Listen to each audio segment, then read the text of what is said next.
Hello मित्रांनो, welcome to RLC academy Nagpur. मित्रांनो, 3 वर्षाचा पॉलिटेक्निक डिप्लोमा म्हणजेच इलेक्ट्रिकल या ब्रांचमध्ये असलेल्या विद्यार्थ्यांकरिता सर्वात मोठी सुवर्ण संधी आहे, ती म्हणजे साऊथ ईस्टर्न कोलफील्डमध्ये. मित्रांनो, आपल्यापैकी बरेच विद्यार्थी कोल इंडियाच्या जागेची आतुरतेने वाट पाहत असतात, कारण की प्रत्येकाला माहीत आहे लमसम सॅलरी, सर्वात चांगलं पे ग्रेड ज्याला म्हणतो आपण सॅलरीज म्हणतो, ती कोल इंडियामध्ये राहते. तर आता ही नवीन नोटिफिकेशन आलेली आहे, ज्यामध्ये आपण लक्षात घेऊया की नेमकी काय नोटिफिकेशन आहे, कुण्या पोस्टकरिता आहे, कोण अप्लाय करू शकतं, पेपर पॅटर्न नेमका कसा आहे, लास्ट डेट काय आहे किंवा फीज काय आहे. तर मित्रांनो, सुरू करूया आजचा व्हिडिओ. तो असेल नवीन नोटिफिकेशन बद्दल, जी आहे साऊथ ईस्टर्न कोल फील्ड बद्दल. बघा मित्रांनो, ही नोटिफिकेशन आली आहे साऊथ ईस्टर्न कोल फील्डमध्ये आणि बऱ्याच दिवसाची वाट असलेली एक नोटिफिकेशन होती. तर काय आहे या नेमक्या नोटिफिकेशनमध्ये, नेमक्या कुठल्या पोस्ट आहे? तर मित्रांनो, ह्या काही पोस्ट यामध्ये आउट झालेल्या आहे, ज्यामध्ये आपण बघू शकतो. बघा, यामध्ये बाकी मायनिंग TNS मध्ये, सर्वे TS मध्ये ह्या सुद्धा पोस्ट आहे, परंतु याकरता मायनिंगचा डिप्लोमा लागतो किंवा मायनिंगची डिग्री लागते. आपल्यासाठी कामाची रिक्रुटमेंट म्हणजे ही, ज्याला म्हणतात assistant foreman electrical grade C. फार महत्त्वाची भरती आहे असिस्टंट फोरमॅन ग्रेड C. यामध्ये हे जे दिलं याला बेसिक पे म्हणतात, 47,330 रुपये. मग यामध्ये TA, DA, HRA या सर्व गोष्टी ॲड होत होत जेव्हा सॅलरी बनते ती 80 ते 85,000च्या दरम्यान तुमची सॅलरी बनेल. यामध्ये जागा मित्रांनो बघू शकता, SC कॅटेगरी करता 83 जागा, ST कॅटेगरी करता 61 जागा, OBC नॉन क्रिमिनल करता 74 जागा, EWS करिता 43 आणि UR करता 174, अशा टोटल मिळून 435 जागा आहे.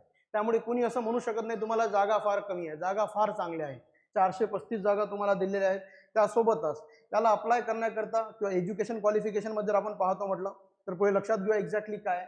बघा, जसं मी तुम्हाला पहिली पोस्ट म्हटली होती, यामध्ये नॉर्मली काय येतं तुम्हाला की डिप्लोमा इन मायनिंग इंजिनिअरिंग. तर आपल्या याच्यावरती ज्यांचं मायनिंग असेल ते इकडे भरू शकतात फॉर्म. पण त्या व्यतिरिक्त जे खास करून इलेक्ट्रिकल इंजिनिअरिंगची मुलं आहे त्यांच्याकरिता जी एक्झाम आहे, त्यामध्ये आपण बघू शकतो सिम्पली असिस्टंट फोरमॅन या पदाकरिता काय क्वालिफिकेशन दिलेलं आहे सिम्पली. तर मॅट्रिक्युलेशन और इक्विव्हॅलंट एक्झामिनेशन पास आणि त्यासोबतच 3 year diploma course in electrical engineering. तर इलेक्ट्रिकल इंजिनिअरिंगमध्ये ज्यांनी ज्यांनी पॉलिटेक्निक केलं असेल ते सर्वजण हा फॉर्म भरू शकतात. तर मेन क्वालिफिकेशन आहे इलेक्ट्रिकलचा.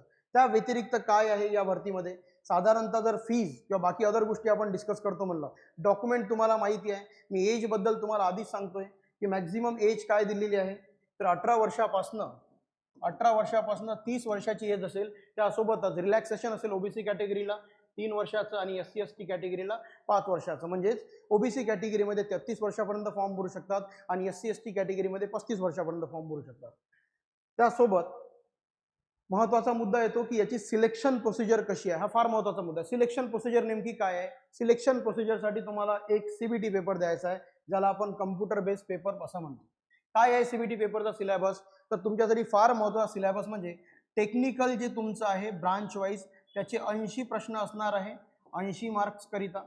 सरळ सरळ टेक्निकलचेच प्रश्न किती, 80. आणि नॉन टेक्निकल सेगमेंट जो असेल तुमचा, ज्याचे 20 प्रश्न असेल, 20 मार्क्स करिता. म्हणजे महत्त्वाचा नॉन टेक्निकल म्हणजे काय, जनरल अवेअरनेस, ॲप्टिट्यूड, हा जो सेगमेंट राहतो त्याला नॉन टेक्निकलचा. मी एक्झॅक्टली सब्जेक्ट वगैरे तुम्हाला सांगतोय, यावरतीच तुमची मेरिट लिस्ट प्रिपेअर होणार आहे. बघा, CBT बद्दल काय महत्त्वाचं आहे लक्षात घ्यायला, तर CBT बद्दल इतक्या गोष्टी क्लिअरली लक्षात असू द्या की तुम्हाला CBT मध्ये सेक्शन A आणि सेक्शन B नुसार तुमचा पेपर आहे. सेक्शन A मध्ये तुम्हाला कशाचे टेक्निकल नॉलेजचे क्वेश्चन आहेत डिसिप्लिन रिलेटेड, जे 80 प्रश्न असतील आणि 80 मार्क्स करिता असेल. त्यासोबतच जो दुसरा सेक्शन आहे जो 20 क्वेश्चनचा आहे, ज्यामध्ये तुम्हाला क्वेश्चन जे मिळतील ते सरळ सरळ कशाबद्दल मिळतील, जनरल अवेअरनेस आणि ॲप्टिट्यूड. आणि हा सेगमेंट आहे नॉलेज ऑफ CIL, म्हणजे कोल इंडियाबद्दलचे काही प्रश्न. हे साधा सिलेबस असेल तुम्हाला. आणि महत्त्वाचा मुद्दा म्हणजे तुम्हाला करेक्ट मार्किंगसाठी ते 1 मार्क आहे, परंतु there is no penalty for wrong answer. म्हणजेच काय, निगेटिव्ह मार्किंग या पेपरमध्ये काही नाही. निगेटिव्ह मार्किंग नाही, त्या कारणाने हा पेपर आपण देऊ शकतो आणि फार महत्त्वाचा पेपर आहे. त्यासोबतच महत्त्वाचा मुद्दा आहे तो हा पासिंग मार्क्स असतो. पण तुम्हाला सर्वांना माहिती आहे की नॉर्मली एवढा कट ऑफ कधीच जात नाही. ते पासिंग मार्क बेसिकली दिले जातात की कधी जर अशी भरती आली, ही भरती असेल की ज्यामध्ये मुलांचे अप्लिकेशनच कमी आले, मग नोकरीवर घेण्यासाठी मिनिमम मार्क्स किती लागतात. तुम्हाला मॅक्झिमम मार्क्स स्कोर करायचे आहे जास्तीत जास्त. जेवढे जास्त मार्क्स करू आपण तेवढे इझिली आपलं सिलेक्शन होईल. त्यासोबत काही गोष्टी अजून आपण बघू शकतो की फॉर्म भरतेवेळेस तुम्हाला सिटीजबद्दल, तुमचा पेपर कुठे आहे त्याच्याबद्दल तुम्हाला सेंटर निवडता सुद्धा येईल फॉर्ममध्ये. त्यासोबतच जस्ट एक लास्ट गोष्ट महत्त्वाची आहे, ती म्हणजे तुमची फीस. बघा, हा फार महत्त्वाचा सेगमेंट आहे, कारण की बरेच विद्यार्थी फक्त फीजमुळे बरेचसे फॉर्म भरत नाही. तर फीज काय दिलेली आहे मित्रांनो, साधी सरळ फीज दिलेली आहे तुम्हाला. फीजमध्ये UR category OBC non creamy layer, ज्याला क्रिमिलियर अँड नॉन क्रिमिलियरमध्ये तुमची टोटल फीज पडेल 1000 प्लस GST म्हणजे 1180. परंतु स्पेशली लक्षात ठेवा, SC ST आणि त्यासोबत फिमेल कॅन्डिडेट यांच्याकरिता कुठलीच फी नाही, नील. तर SC ST कॅन्डिडेट किंवा फिमेल कॅन्डिडेटला कुठलीच फी नाही. तर एक सिंगल पेपर पास करून आपण इतक्या चांगला सॅलरीचा जॉब घेऊ शकतो. याला प्रिपेअर कसं करावं लागेल याकरता आपल्या चॅनलवरती बरेच व्हिडिओज आता येणार आहे, कारण की अशा बऱ्याच भरतीच आउट झालेल्या आहेत. मी तुम्हाला प्रत्येक भरतीबद्दल सांगू इच्छितो, कारण की बरेच इलेक्ट्रिकलमध्ये पॉलिटेक्निक किंवा बी किंवा ITI झालेले विद्यार्थी फक्त MSCB या भरतीची वाट पाहत असतात. ते वाईट नाही, पण ते येईल तेव्हा येईल. त्यासोबतच ज्या अदर भरती येत आहे, IGMमध्ये येत आहे, नाशिक नोट प्रिंटिंग प्रेसमध्ये येत आहे, अशा बऱ्याच जागच्या वॅकन्सीज ऑलरेडी आउट झाल्या आहे आणि त्या ऑलमोस्ट पेपरमध्ये तुम्हाला सिलेबस सेम आहे. तर येत्या व्हिडिओजमध्ये मी तुम्हाला नवीन भरतीसुद्धा सांगतोय आणि या भरतीला नेमकं कसं प्रिपेअर करायचं ते सुद्धा सांगतोय. तर ही भरती फार महत्त्वाची आहे, याला लक्षात ठेवणे तुमचं गरजेचं आहे.